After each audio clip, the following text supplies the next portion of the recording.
नमस्कार विद्यार्थी मित्रांनो, आज आपण नवीन पाठ अभ्यासणार आहोत. पाठाचं नाव आहे कुंदाचे साहस. पाठाच्या नावावरूनच आपल्याला एक गोष्ट लक्षात येते. साहस म्हणजे धाडस, हिम्मत.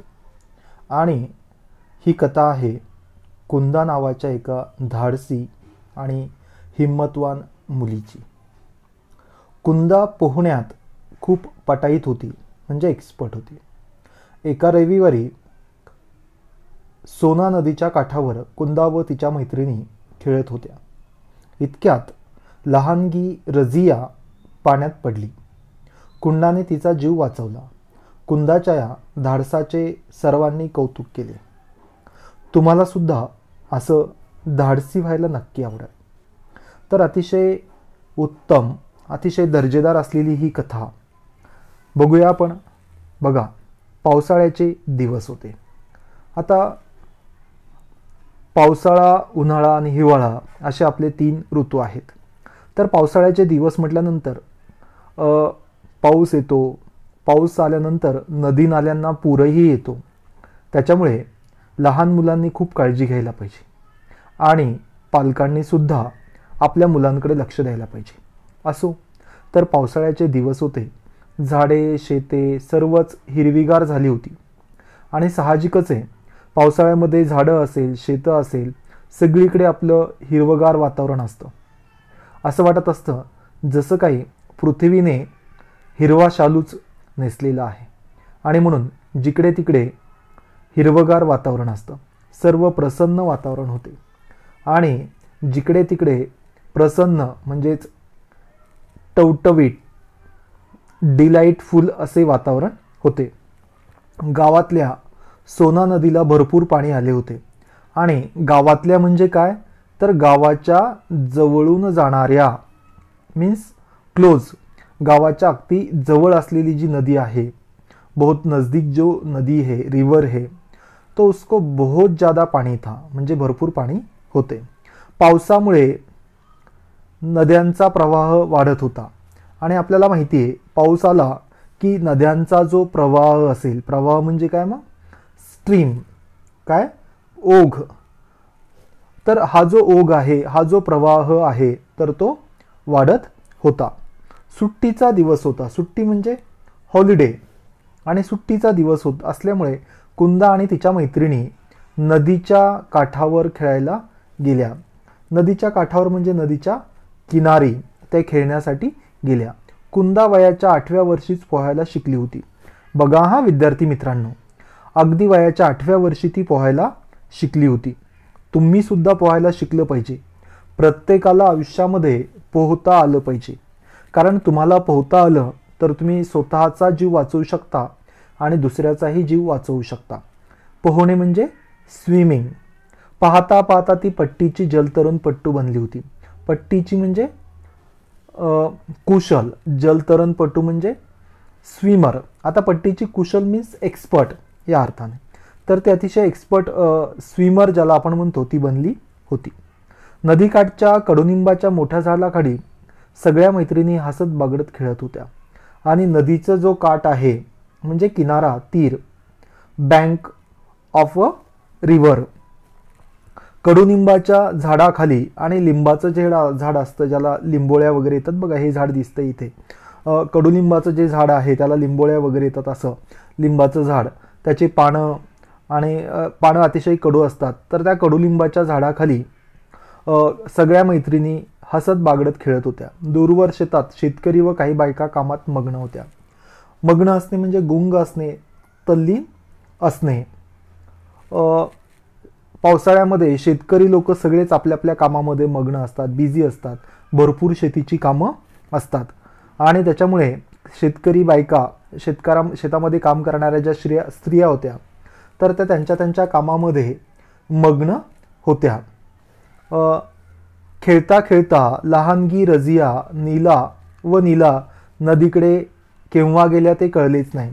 आणि या सगळ्या मुली ज्या आहे, तर खेळत असताना अचानक नीला आणि रझिया नावाच्या ज्या 2 मुली आहेत, तर त्या नदीकडे केव्हा गेल्या कोणाच्या लक्षात आलं नाही.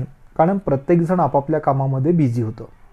इकडे कुंदा व तिच्या मैत्रिणी खेळण्यात दंग होत्या. दंग होणे, मग्न होणे, गुंतून जाणे, टू बी एंगेज्ड इन म्हणजे एखाद्या कामामध्ये बिझी असणे. व अपने खेळणे में बिझी हो गए थे. एवढ्यात म्हणजे नेमका त्या ठिकाणी तेव्हाच त्याच वेळी नीलाचा मोठमोठ्याने रडण्याचा व ओरडण्याचा आवाज आला. धावा धावा, लवकर या, रजिया पाण्यात पडली. आणि नेमकं तेव्हा कुणाचा? नीलाचा मोठ्या मोठ्याने रडण्याचा आणि ओरडण्याचा आवाज आला. आणि ती ओरडू लागली, धावा धावा, रजिया पाण्यात पडली, तिला कोणीतरी वाचवा हो. ही ऐकून कुंदाच्या कानावर पडल्याबरोबर ती धावतच नदी किनारी पोहोचली. आणि ही हाक जेव्हा कुंदाने ऐकली तेव्हा ती पळतच नदीच्या किनारी गेली. कुंदाने क्षणात नदीच्या पात्रात उडी घेतली. आता पात्र म्हणजे काय? तर नदीच्या दोन्ही काठांमधले पाणी, द रिव्हर बेड ज्याला आपण म्हणतो, तर ते पात्र म्हणजे काय? The river bed. उडी घेतली व सरसर पोहत, सरसर म्हणजे फास्ट, सरसर म्हणजे काय? तर फास्ट पोहत रजियाच्या दिशेने निघाली. तोवर, तोवर म्हणजे तोपर्यंत, जब तक आजूबाजूचे लोक जमा झाले होते. जमा होणे, गोळा होणे, एका ठिकाणी जमणे, गॅदर्ड. अरे अरे अरे, रजिया बुडते आहे. एवढीशी कुंदा तिला कशी वाचवणार? आणि मग लोकांनी सुद्धा आवाज करायला सुरुवात केली की अरे रजिया पाण्यामध्ये बुडते आहे, पण ही एवढीशी मीन्स एकदम छोटी मुलगी जी आहे तर ती कशी वाचवणार? लोक जोरजोरात ओरडत होते आणि लोक त्यांना जेवढं ओरडता येईल तेवढं ओरडण्याचा प्रयत्न करत होते. कुंदा, पाण्याचा वेग वाढतो आहे, माघारी फिर, तू मागे ये, परत पाठीमागे, रिटर्न बॅक ज्याला आपण म्हणतो, तर तू फिर, कारण तूही वाचणार नाही आणि तीही वाचणार नाही. जमलेले पानसे ओरडत होते, आरडाओरडा करत होते. वेग मीन्स गती, फोर्स. कुंदाला फक्त रजिया दिसत होती. मित्रांनो, तुम्हाला माहिती असेल महाभारतातलं एक उदाहरण, जेव्हा अर्जुनाला पाण्यामध्ये बघून वृक्षावर असलेल्या पक्षाचा डोळा भेदायचा होता आणि तो पाण्यामध्ये आपला बाण, तीर व्यवस्थित धरून बसलेला, म्हणजे पाण्याच्या बाजूला तो पाण्यामध्ये बघत होता. आणि तेव्हा जेव्हा त्याच्या गुरुने विचारलं की तुला काय दिसतं आहे, तर त्याने सांगितलं मला फक्त डोळा दिसतो आहे. मीन्स अगर आपका टारगेट अगर क्लियर है तो आपको आजू बाजू की चीज़ें बिल्कुल नहीं दिखती. जैसे आपके सामने अगर एग्ज़ाम है और पढ़ाई करना है तो बाकी चीज़ों में बिल्कुल ध्यान नहीं जाएगा. वैसे ही सेम कुंदा जो है तो उसको बस रजिया दिखाई दे रही थी, आजू बाजू के आवाज़ बिल्कुल सुनाई नहीं दे रहे थे और इधर उधर का जो भी माहौल होगा वो उसे दिखाई नहीं दे रहा था, क्योंकि उसके दिमाग में एक ही बात थी कि रजिया को बचाना है. कसेही करून तिला वाचवायची और कुछ भी हुआ तो चलेगा, लेकिन उसको तो बचाना पड़ेगा. दूसरे के लिए अपनी जान खतरे में डालने वाले लोग बहुत कम होते हैं और ऐसे लोग बहुत अच्छे भी होते. एवढाच विचार करून विचार तिच्या मनात होता. कोणाचेही शब्द तिच्या कानावर पडत नव्हते. भरभर पोहत कुंदा रजियाजवळ पोहोचली. फास्टमध्ये पोहत ती तिच्यापर्यंत जाऊन पोहोचली. रजिया घाबरली होती. अगदी बरोबर आहे, तुम्ही जेव्हा पाण्यामध्ये पडता आणि तुम्हाला पोहता येत नाही तर आपण खूप घाबरून जातो, गटांगळ्या घेतो, म्हणजे पानी में डुबते फिर ऊपर आते और ऐसे इसमें बहुत डर जाता है इंसान, कोई भी रहो. तिच्या नाकातोंडात पाणी गेले होते, म्हणजे नाकामध्ये तोंडामध्ये पाणी गेले होते. रजिया घाबरू नकोस, मी आले आहे. आता फक्त माझ्या दंडाला घट्ट धर, म्हणजे माझ्या हाताला तू पक्क धर. तुला आता कोणत्याही गोष्टीची काहीही काळजी करायची गरज नाही. कुंदाने रजियाला काठावर आणले. तोवर लोकांनी मोठा दोर पाण्यात सोडला आणि मोठी जी दोर आहे तर ती पाण्यामध्ये सोडली. कुंदाने त्याला धरले. सर्वांनी या दोघींना बाहेर काढले आणि सर्व लोकांनी त्या दोघी मैत्रिणींना बाहेर काढले.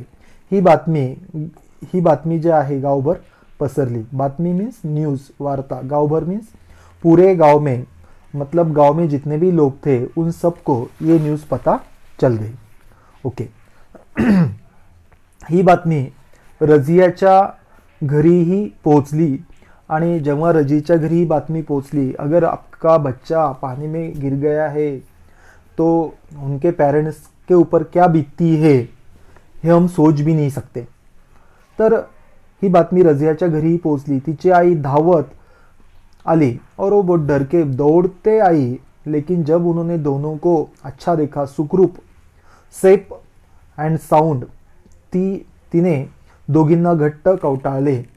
आता कवटाळले म्हणजे मिठी मारणे, हग्ड, की त्यांना असं एकदम पक्क आपल्या जवळ घेतलं. तिच्या डोळ्यातून आनंद अश्रू वाहू लागले. आनंद अश्रू म्हणजे आनंदाने डोळ्यात पाणी येणे, टीयर्स ऑफ जॉय. कुंदा, तुझ्यामुळे माझ्या रजियाचा जीव वाचला. आणि तिची आई तिला म्हणाली की कुंदा, आज तुझ्यामुळे, अगर आप नहीं होते बेटा तो मेरी बच्ची नहीं बच सकती थी. आज अगर वो बच्ची है तो उसका पूरा क्रेडिट आपको जाता है. केवढी धाडसी मुलगी आहेस तू, आणि तू किती धाडसी पराक्रमी मुलगी आहेस. रजियाने कुंदाला मिठी मारली. रजियाने सुद्धा कुंदाला अतिशय जवळ पकडलं. दोघे एकमेकींना भेटल्या. तोवर मीन्स तोपर्यंत, जब तक कुंदाचे आई वडील आले होते. कुंदाने कौतुकाने व अभिमानाने त्यांनी मुलीला जवळ घेतले. आज साऱ्या गावात कुंदाच्या साहसाची मीन्स धाडसाची चर्चा होत होती. साऱ्यांच्या कौतुकाच्या वर्षावाने कुंदा आनंदून गेली होती आणि सर्वच लोकांनी तिचं कौतुक केलं होतं आणि कौतुकास ती पात्र सुद्धा होती आणि त्याच्यामुळे तिला सुद्धा खूप आनंद झाला होता. थँक्यू.